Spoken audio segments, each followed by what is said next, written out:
Jesus and zombies. We're talking about one of the most mysterious scenes in the New Testament today on Made for Glory.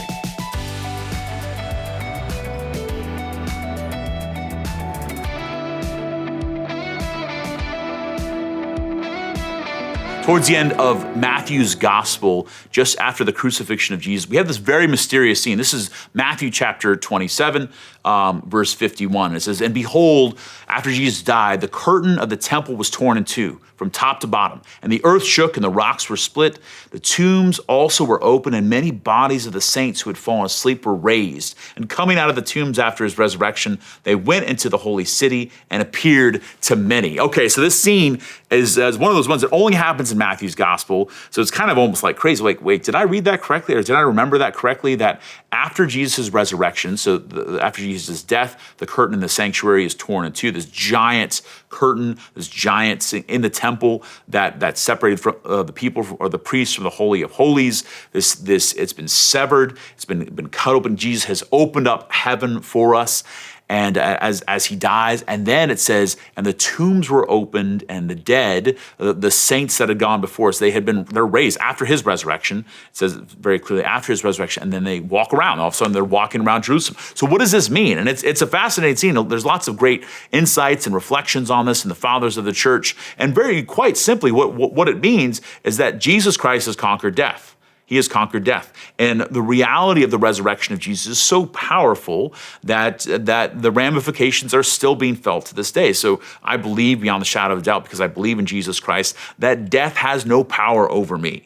That my mortal body will die, and that'll happen at some point, but it will be raised to life, that I will live forever because of Jesus Christ. And so we get a taste of that, and these dead people who, it says, the tombs also were opened, many bodies of the saints who had fallen asleep were raised, and they appeared to many in Jerusalem. So we get this sense of like, oh, that they're starting to walk around, we're starting to have new life, that death, they had hoped for the coming of the Messiah, and now they're experiencing the fruits of his coming, and they're raised up with him. This is actually a good testimony too, because a lot of times people say like, "Oh, Mary," when we talk about the assumption of Mary, I was like, Mary's not in heaven. Mary's she's dead in the ground. And say like, actually, no, this resurrection process started right after the resurrection of Jesus. So of course, Jesus' mother, the person who was closest to Jesus and his life, the one who he received his very body from, was fed by her very body. Of course, that body, the body of Mary, would be raised up, would be assumed just like all of our bodies will be raised up, but in a very particular and special way. So what does this mean for us is we're people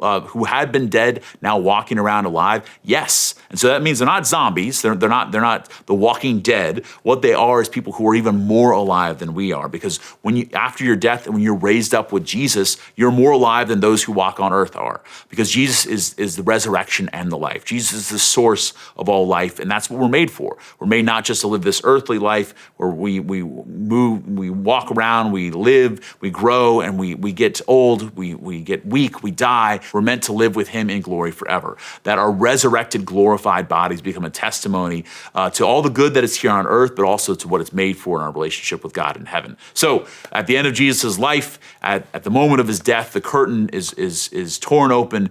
He dies and he's raised up, and after he's raised up, others are raised up too, as a sign to us of what we're destined for, that we're made to be with Jesus forever in heaven. Whatever the original intent for social media was, it probably wasn't this. Well, I'm sure you've seen this viral video. And to the B. Gaming Weekday Dream. This egg is the most liked Instagram picture. Hi. Impressive carrying skills, right? Okay, so tell me all about this. Wow. Yikes. See what I mean? However, at St. Dominic Media, we found a much better way to do social. It is a joy, a pleasure to want to spend time with the Lord and with one another. If you delight in the Lord, he would give you the desires of your heart. And so I prayed him to send me to the right church. And so he led me to the one that he established, which is the Catholic Church. So I'm sitting in my quiet space, my time with God, praying for my grandchildren. Understand that the devil isn't only the enemy of our souls, he's the enemy of our human nature. And so what God has joined, he wants to rupture. Judeo-Christian values. You corrected it. It's Judeo-Christian values. Your brain corrected it. Oh, that's fantastic.